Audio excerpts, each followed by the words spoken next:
3 বছরে 5 বছর হয়ে গেছে, 6 বছর হয়ে গেল 370 উইথড্র হয়ে গেছে, কিন্তু আমি তার মধ্যে 2বার কাশ্মীরে গেছি। একবার লে লাদাখ হয়ে শ্রীনগর হয়ে পুরো এলাকা ঘুরেছি, দিয়ে ফিরেছি। আর আমি 2বারই, দ্বিতীয়বার অমরনাথ গেছি বালটাল হয়ে এদিক দিয়ে। আমি দেখেছি মানুষের কোঅপারেশন। আমি রাত 11টার সময়, 8টার সময় বালটাল থেকে বেরিয়ে 11টার সময় শ্রীনগর পৌঁছেছি। ওপেন রাস্তায় একবারে গাড়ি চলছে, তখন কোনো প্রবলেম নেই। তো যারা খুব আগ্রহ করতে চলছে গণতন্ত্র ফিরিয়ে দিন, নির্বাচন করুন, মানুষের হাতে অধিকার দিন। আগে পঞ্চায়েত নির্বাচন হলো, লোক অংশগ্রহণ করেছে, বিধানসভা নির্বাচন হলো, সরকার হয়ে গেল। 6 বছর 8 বছর যেখানে ঝামেলা হয়নি, পাথর পর্যন্ত পড়েনি, সেখানে গুলি বন্দুক চলছে কেন? গ্রেনেড বম ফাটছে কেন? তার মানে যারা নির্বাচন চেয়েছিল, সরকার চেয়েছিল, তারাই কি করাচ্ছে? নির্বাচিত সরকারের সময় এত বড় দুর্ঘটনা হলো কেন? সারা দেশকে, দুনিয়াকে কাঁপিয়ে দিয়েছে। আজ তো কেন্দ্র সরকার এবং হওয়ার সঙ্গে সঙ্গে গৃহমন্ত্রী পৌঁছেছেন। কেন্দ্র সরকার যেটা বলেছিল সেটা করে দেখিয়েছে। তোমরা পারোনি। কেন্দ্র সরকার ফোর্স দিয়ে হোক, যেভাবে হোক, এবং পরবর্তীকালে সাধারণ মানুষের বিশ্বাস জিতেছে। প্রতি বছর প্রায় 1.5 কোটি পর্যটক যাচ্ছিল গত 3 বছর ধরে। জিজ্ঞেস করুন ওখানকার মানুষের, তারা হাহাকার করছে। ওরা বলছে ওরা আমাদের অতিথি, তাদের অপমান অত্যাচার করছে, আমরা ছাড়বো না। এবং রাতারাতি সমস্ত হোটেল থেকে আরম্ভ করে খালি হয়ে গেছে। ওখানকার মানুষ খাবে কি? তারা 40 বছর ধরে এটা ভুগেছে টেরোরিজমের জন্য। আজকেও সে একই জিনিস শুরু হয়েছে।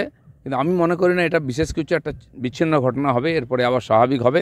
কারণ সাপের মাথাটাই থেঁতলে দিয়েছে মোদী সরকার, লেজটা নড়ছে, সেই লেজ নড়ার সংকেত পাওয়া যাচ্ছে। ঠিক এই জায়গা থেকে আপনার কাছে আমার দ্বিতীয় প্রশ্ন, সেটা হচ্ছে জম্মু কাশ্মীরের একটা বড় অংশ তারা প্রথমত এই যে বিরাট রেল প্রজেক্টটা তৈরি হয়েছিল, যে রেলপথ দিয়ে বন্দে ভারত পৌঁছবে শ্রীনগর পর্যন্ত, সেখানে কয়েক লক্ষ স্থানীয় যুবক তারা কাজ পেয়েছে।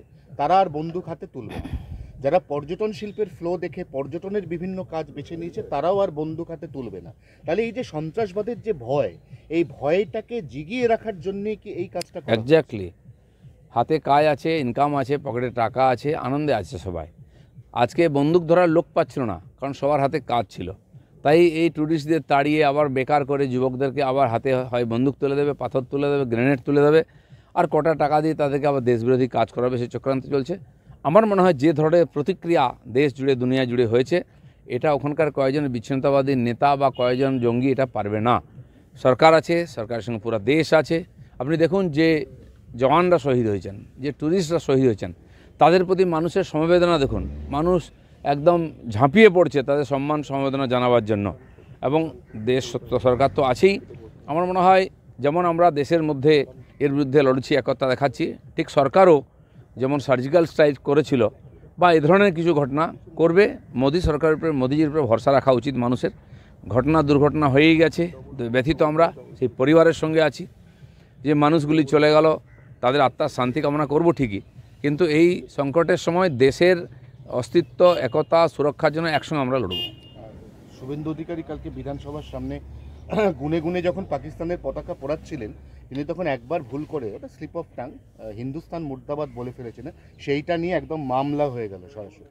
ঠিকই আছে, অনেক সময় অনেক কথা আমাদের মুখ্যমন্ত্রী রোজ কত উল্টাপাল্টা বলেন, তো সেটাকে আবেগে মানুষ করতে গিয়ে অনেক কিছু হয়ে যায়, ভুল ত্রুটি প্রত্যেকের, আমরাও করি। আমাদের প্রধানমন্ত্রীর কথা নিয়েও কত হয়েছে।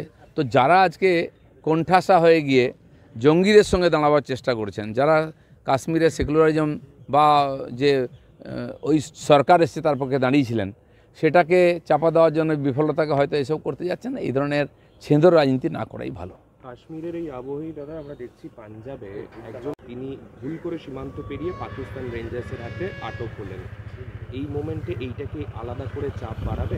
কাশ্মীর, বাংলাদেশ বর্ডার বলুন, পাকিস্তান বর্ডার বলুন, এরকম ঘটনা বহুবার হয়েছে। এক সময় তো এরকম ছিল, বাংলাদেশে বিডিআর ঢুকে আমাদের বিএসএফদেরকে তুলে নিয়ে গিয়ে মেরে পশুর মতো ঝুলিয়ে নিয়ে গেছে, আমরা দেখেছি ছবি। সেদিন চলে গেছে, হয়ে থাকে, তার জন্য সরকার আছে। শুনুন, পাইলট চলে গেছিল, বিমান ভেঙে পড়েছিল, সে যে সসম্মানে ফিরে এসেছিল, আমরা সেই ইতিহাস বলিনি অভিমন্যু বর্তমানকে। তো সেই জন্য মোদী সরকার আছে, তখন পুরো সরকার নড়ে গেছিলো ওকে ফেরত দেওয়ার জন্য। এটাও ফিরে আসবে, ভরসা রাখুন, ভগবানের উপর ভরসা রাখুন, সরকারের উপর ভরসা রাখুন। এই আমাদের যে জওয়ান গেছে সে সশরীরে সসম্মানে ফিরে আসবে। আর ওদিকে দাদা জল বন্ধ হয়েছে সিন্ধু, আপনার কি মনে হয় এদিকে একটু এবার ফরাক্কাটা খুলে দেওয়ার দরকার আছে? কারণ এখান থেকে খুব বাজে বাজে মন্তব্য। দেখুন, এই ধরনের যারা ছোট ছোট দেশ, সেখানকার যারা এই যে তাদের দুর্বলতা, তাদের দারিদ্র্য, তার জন্য তার দেশের ভিতরে কিছু লোক, তারা ওই দেশের মানুষকে কষ্ট দিচ্ছে। কিছু উল্টাপাল্টা কথা বলছে। আমাদের দেশের সরকার সংযম রেখেছে। কটা চোর-ছেচড়ের জন্য তো একটা দেশকে সাজা দেওয়া যায় না, 20 কোটি লোককে। তারা আমাদের পড়োশি, আমাদের ভাই, একই শরীর থেকে আমরা হয়েছি, সেটা আমরা ভুলি না। কিছু সময় যেমন ভারতবর্ষের মধ্যে কিছু দেশদ্রোহী আছেন, বিচ্ছিন্নতাবাদী আছেন, সাহায্য করার জন্য ওখানেও আছে। ওদের কথার গুরুত্ব দেওয়ার দরকার নেই।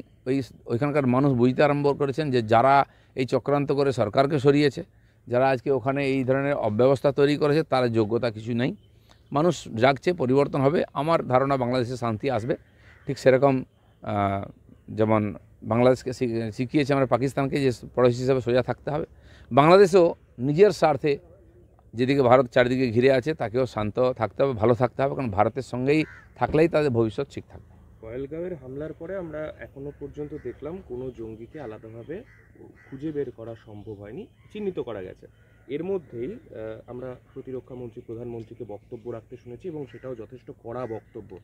এখন দেখা যাচ্ছে সেখানকার পুলিশ তারা একদম আর্থিক মূল্য ঘোষণা করছে তাদের মাথার দাম, অর্থাৎ সেই কাশ্মীরিদের কাছেই কোথাও বার্তা যে তারা খুঁজে দিলে তাদেরকে আর্থিক না, পুরস্কার দেওয়া হবে। সরকার দেখুন, সরকারের যে কাজ থাকে, রাজ্য সরকার তার কাজ শেষ করছে, হয়ে গেছে ঘটনা, এখন তো তার সমাধান করতে হবে, দ্বিতীয়বার না হয় দেখতে হবে। কেন্দ্র সরকার তার মতো করে করছে। এই যে দাগিদেরকে, টেররিস্টদেরকে, গ্যাংস্টারদের মাথার দাম ঘোষণা, ডাকাতদের, তো বহু বছর, হাজার হাজার বছর দেখে আসছি আমরা, যাতে জনগণ সহযোগিতা করেন কমপক্ষে। এরা যা শোনা যাচ্ছে যে জঙ্গল আছে, জঙ্গলের ভিতর দিয়ে এসছে, কোনো না কোনো গ্রামে তো তারা শেল্টার পেয়েছে, ওই পাহাড়ি এলাকায় কেউ না কেউ সহযোগিতা করেছে, আর কখনো না কখনো তার নাম আসবে খুব তাড়াতাড়ি। কিন্তু এখানে যদি বিষ থাকে তাহলে তো ওখান থেকে আসবেই। সেটা তুলে ফেলার চেষ্টা করে সরকার যে কাজটা করবে সুসংগঠিতভাবে, সুনিয়োজিতভাবে করবে, যাতে দ্বিতীয়বারের ঘটনা না ঘটে। এত সুন্দর, যেটা সত্যি সত্যি যে কাশ্মীর ভূস্বর্গ, সেটা 3 বছর ধরে ওখানকার মানুষ এবং আমরা অনুভব করেছি। আমি নিজে গেছিলাম যখন সেই পুলওয়ামা, যেখানে বম ব্লাস্ট হয়ে আমাদের 70-80 জন জওয়ান মারা গেছিলেন, সেখানে নিজেও গেছিলাম আমি। হাইওয়ের উপরে গাড়ি দাঁড়িয়েছিল, সেই ঘটনা আমরা দেখেছি, সিনেমাও হয়েছে। আর এই ধরনের ঘটনা, একটা নিরীহ যারা আনন্দে মেতেছিল, সেই ধরনের ট্যুরিস্টদেরকে যেভাবে জঘন্যভাবে হত্যা করা হয়েছে, সারা দুনিয়া নিন্দা করছে এবং বিভিন্ন দেশও এই ভারতবর্ষের সঙ্গে এর বিরুদ্ধে দাঁড়িয়েছে। আমার মনে হয় এর সমাধান হবে এবং এটাই বোধহয় শেষ হিংসা হবে।